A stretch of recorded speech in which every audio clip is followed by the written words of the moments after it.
keeping pressure on everyone to demonstrate robust planning and compliance. And it's tragic, absolutely tragic, that these things happen and we have to evolve and learn from them. More contractors and scaffold firms across the region will have direct access to advanced scaffold design tools. Competing at Scaff Champ and stepping on to the world of concrete stage. Welcome to the Lift, your Scaffolding Global News program with me, Dr Scaffold. Each episode, we take you to the front line of scaffolding and access world. From major projects and landmarks to safety breakthroughs, training updates, and the technologies reshaping how we design, plan, build, and work at height around the world. We want your news stories and press releases. Got a decent video? Send it in. We want this to be informative and also, where possible, a positive message for the greatest trade in the world, scaffolding. Please like and subscribe. Send us your emails. This is your news program. Together we are stronger.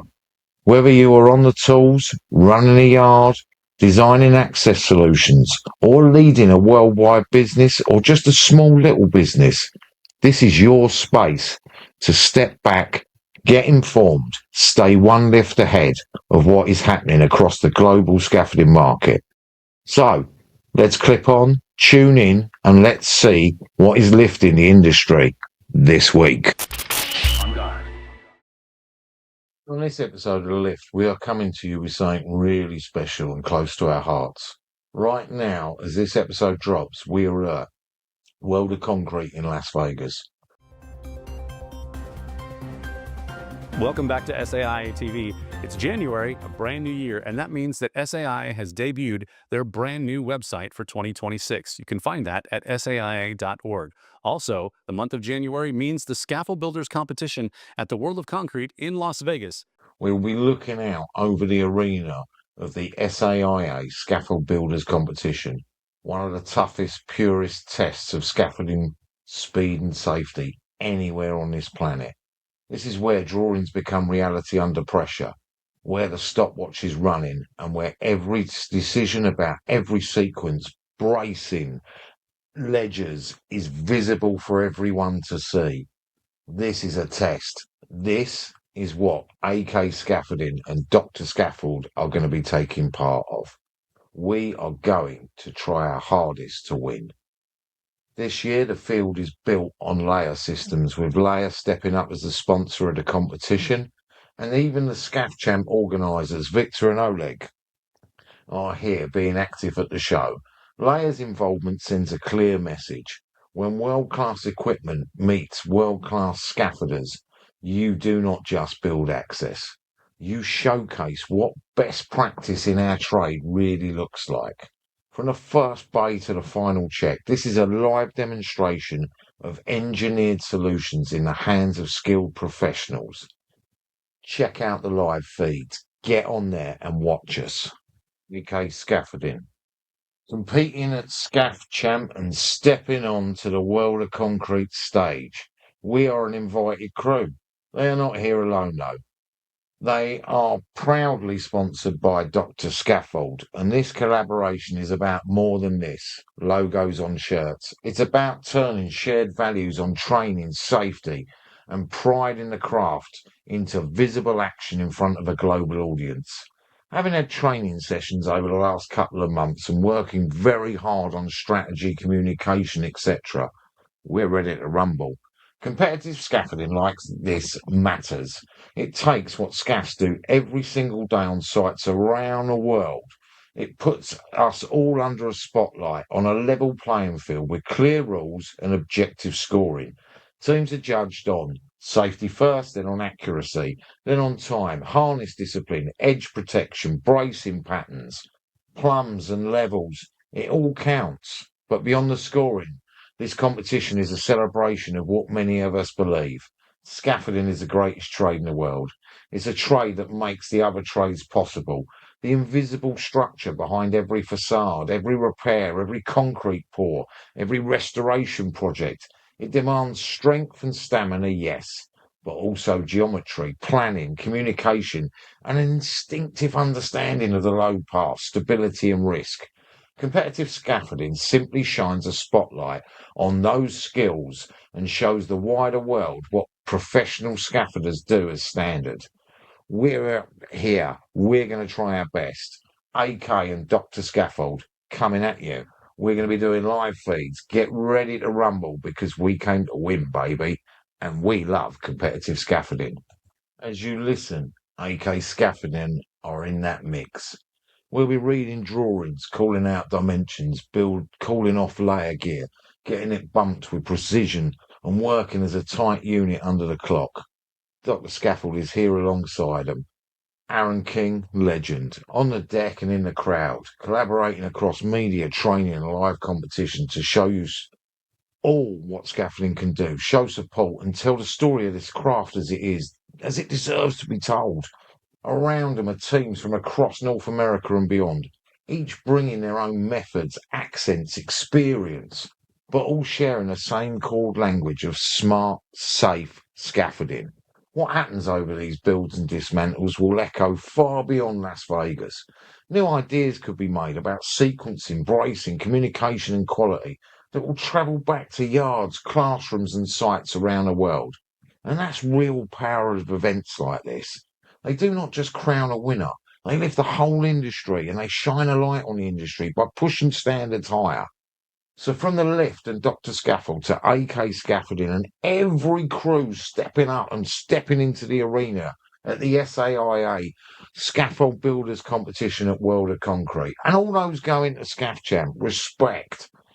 Watching what you can do in scaffolding isn't just boring builds, yeah? May your builds be safe, your lines be straight, your teamwork be tight and your dismantles be every bit as professional as in your first lift.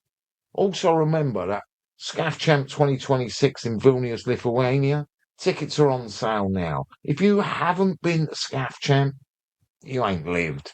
What a beautiful city. Lithuania is wonderful, yeah? Victor and Oleg put on a fantastic event. I'm biased, yeah? Everybody knows. Referee, ambassador, love it. We're coming with AK again this year. Last year was our first year. We finished about halfway. We're coming to win, baby, this time. That's why we're warming up here at World of Concrete. Competitive scaffolding's where it's at. Scaffolding is the greatest trade in the world. Stay safe, people. Take care. Love and peace. Are you not entertained? Are you not entertained? Time now on the Lift for news from down under. And this time it's a positive one for anyone who cares about smarter, safer scaffolding. Australia and New Zealand are already known for some seriously challenging projects, from high-rise city cores to remote industrial plants. And now there's a major digital move aimed directly at those scaffolds that are being designed and planned. Scaff Plan has announced a new strategic partnership with Building Point Australia and Building Point New Zealand, making them the official sales, distribution and support partners for Scaff Plan's platform across the ANZ region. Why does that matter?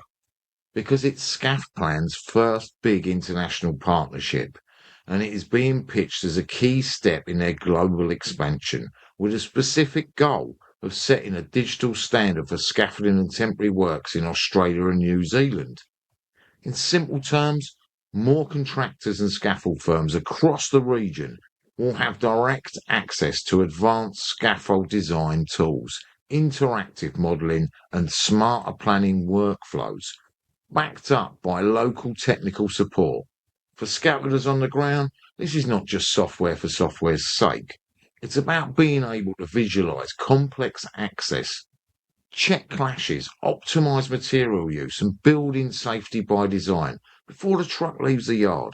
It is also arriving against a backdrop where weekly WHS roundups in Australia are continuing to emphasise tighter controls on high-risk construction work and work at height, keeping pressure on everyone to demonstrate robust planning and compliance. So from down under, the message is clear. Scaffolding in Australia and New Zealand is leaning into digital heavily, not as a gimmick, but as a way to lift the standards, efficiency and safety across the board. For a trade that has always been smart about problem solving in 3 dimensions, this kind of partnership is exactly the sort of news we like to highlight on the Lift. Congratulations, Simon. Keep going. Keep pressing on. It's a fantastic product. It's at Scaff Champ. We use it there. They're sponsors of Scaff Champ. I think it's amazing. They're sponsors of World of Concrete. It's a great product, a great innovation, and this is going to help lift the game in Australia. Australia, you've had some issues, so let's lift the game. Let's all stay safe.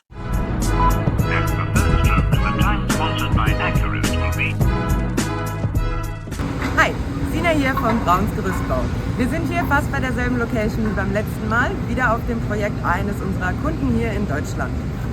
Wir stehen hier vor einem 20 Meter hohen Treppenturm, den wir mit einem Systemgerüst natürlich von Leier hier aufgebaut haben. Da es von unserem Kunden hier nicht gewünscht ist, dass wir in die Fassade bohren, wurde das ganze Gerüst mit einer Stützkonstruktion ausgestattet, sodass wir trotz der Höhe von 20 Metern die gewünschte Stabilität erreichen. Außerdem wurde hier ein großes Auffangdeck installiert, sodass der Weg darunter und eben die dort laufenden Personen vor eventuell fallendem Material geschützt sind. Zusätzlich haben wir an den jeweiligen Treppenenden größere Plattformen installiert, sodass man hier mit genügend Platz aneinander vorbeilaufen kann.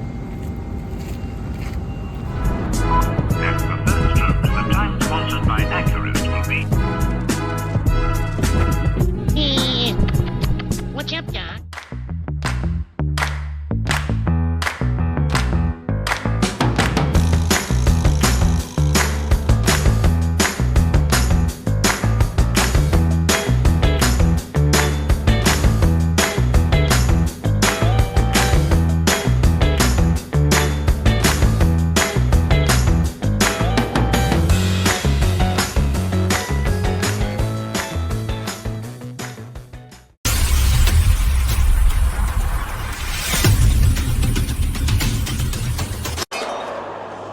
Are you not entertained? Are you not entertained? Is this not why you are here? Welcome back. Hope you enjoyed the break. Next up on the Lift, a piece of engineering art from the Alps. Pelosio has been sharing images and video on social media of a spectacular ski jump encapsulation project. A temporary work solution that wraps itself around the historic Zool ski jump at Cortina d'Ampezzo, ahead of the 2026 Winter Olympics. This is not just another scaffold on a straight facade. It's a full 3-dimensional envelope around an iconic structure built on extreme slopes in alpine weather, with complex geometry from tower to running. You know, it's bellissimo. The briefing was demanding: create a safe, continuous working environment around the entire ski jump so that the restoration project could proceed without overloading or damaging the original structure. Uridelli's team tackled it with 3D modelling, building a digital twin of the temporary works before a single tube reached site to map out load paths, clearances and build sequences in detail. The model that allowed them to design the scaffold so that all the loads were transferred down to the ground, to the ultimate node, avoiding anchors into the historic concrete and protecting the fabric of the jump itself. The end result is a huge piece of engineering access. Around 160 tons of steel and aluminium temporary structures, using roughly 22 kilometres of tube and about 2,700 square metres of working platforms. The equivalent of 10 tennis courts is being suspended around a ski jump. At its heart is Pelosio's MP multi-directional system, chosen precisely because its 4-way node geometry can follow the changing inclinations, curves and transitions of the ramp and the tower, while still delivering the load-bearing capacity, stiffness and clear walkways that a major restoration project needs. What really comes across in the footage Pelosio has shared is the quality of the build. Clean lines, consistent bracing, logical deck levels, and a visible respect for both engineering and heritage. It's the kind of scaffold that makes scaffolders stop, zoom in and start counting nodes and bays. A reminder that our trade, at its best, is as much about elegance and problem solving as it is about just raw strength. So big thank you to Francesca and the team at Pelosio for putting this project out there on video and social channels, for letting the wider community see the planning, system choice and craftsmanship that sit behind a world-class ski ramp scaffold. Projects like this do not just support the next big thing. They show exactly what the next level of scaffolding professionalism looks like on a global stage. Thank you, Francesca. Thank you for Pelosio. Thank you, Nero. It's a fantastic watch.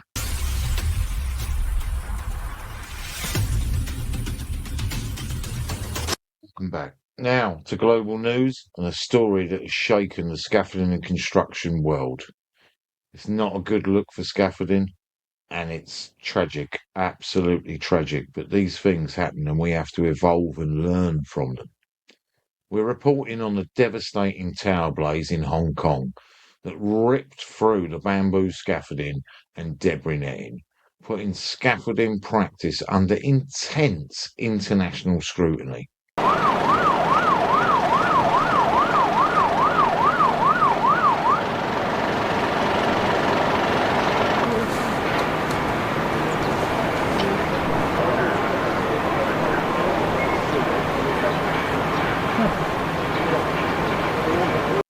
The fire at the Wang Fuk Court estate spread with shocking speed up the exterior of the building, fueled by bamboo poles and flammable netting in one of the world's densest urban environments.